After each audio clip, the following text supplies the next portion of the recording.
लातूर जिल्ह्यातील निलंगा मतदारसंघातून प्रथमच मुख्यमंत्री लाडकी बहीण योजनेसाठी मंडळनिहाय कॅम्पचे आयोजन करण्यात आले आहे।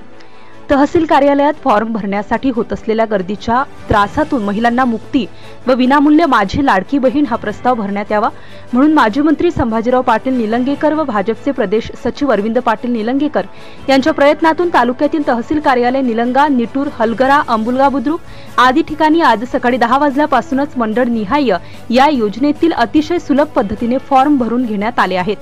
तालुक्यातील महिलांची गैरसोय दूर झाली आहे। या मंडळनिहाय कॅम्पला महिलांनी उत्स्फूर्त प्रतिसाद दिला आहे।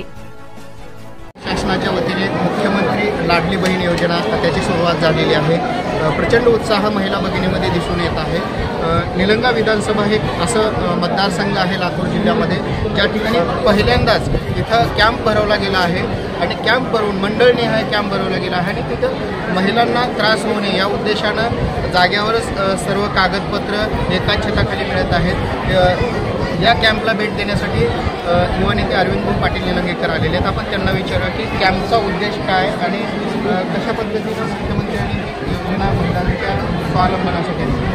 सर्वप्रथम मी निलंगा विधानसभेतनं माननीय मुख्यमंत्री एकनाथ शिंदे साहेब आणि त्यांचे सहकारी दोन्ही उपमुख्यमंत्र्यांचे खूप अभिनंदन करतो। कारण अतिशय महत्त्वाकांक्षी योजना, ज्या योजनेमुळे नवचैतन्य सर्व आपल्या माता भगिनीला चेहऱ्यावर दिसत आहे आणि आज गेल्या 3-4 दिवसापासून जेव्हा ही योजना घोषित केली, अनेक ठिकाणी सेतू केंद्र असतील किंवा तहसील कार्यालय असतील अनेक अडीअडचणी येत होते। त्याच्यामुळं असं तहसीलदार आणि सर्व संबंधित अधिकाऱ्यांनी असा निर्णय घेतला की मंडळने आपण कॅम्प करू आणि जसं आपण उल्लेख केला महाराष्ट्रात सर्वात प्रथम आज निलंगा विधानसभा निलंगा तालुक्यामध्ये प्रत्येक गटने आपण कॅम्प आयोजित केलेले आहे। आज निटूर जिल्हा परिषद आणि पानचिंचोली जिल्हा परिषद गटामध्ये हे कॅम्प आयोजित केलेले आहे। जवळपास 18-20 गावाचा हा परिसर आहे आणि सकाळपासनं 10 वाजता कॅम्प चालू झाले आहेत। आज 2 वाजले आणि जवळपास 3800हून अधिक अर्ज इथं दाखल केलेले आहेत। या कॅम्पसाठी खास करून विशेष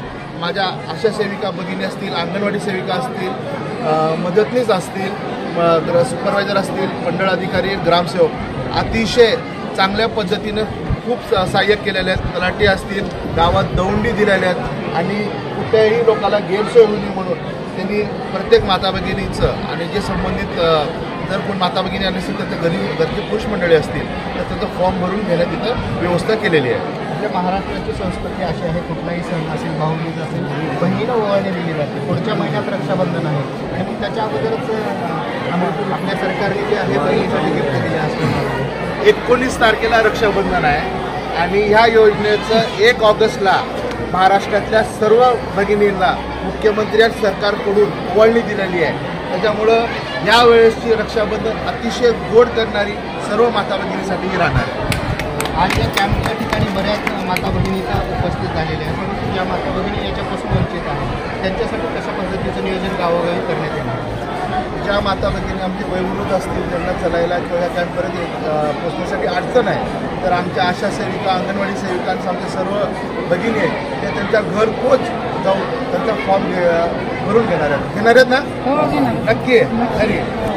तर माझ्या मुखात येण्यापेक्षा हे जे आमच्या खरं भगिनी आहेत, खरं या योजनेचे योद्धे आहेत, या मुख्यमंत्री लाडली बहीण योजनेचे खरं योद्धे म्हणजे परत आपल्या अंगणवाडी आशा सेविका, मदतनीस हेच खरं या योजनेचे योद्धे आहेत आणि त्यांनी घरी जाऊन परत एकदा एकही महिला या योजनेची वंचित राहणार नव्हती दक्षता घेतली। आपण पाहिलं की एकंदरीत ही जी योजना आहे या योजनेमध्ये महिलांना स्वावलंबन करण्यासाठी योजना राबवली गेली आहे आणि खरं तर ह्या कॅम्पमधून महिलांना त्रास होऊ नये हा सुद्धा उद्देश या ठिकाणी साधला गेला आहे।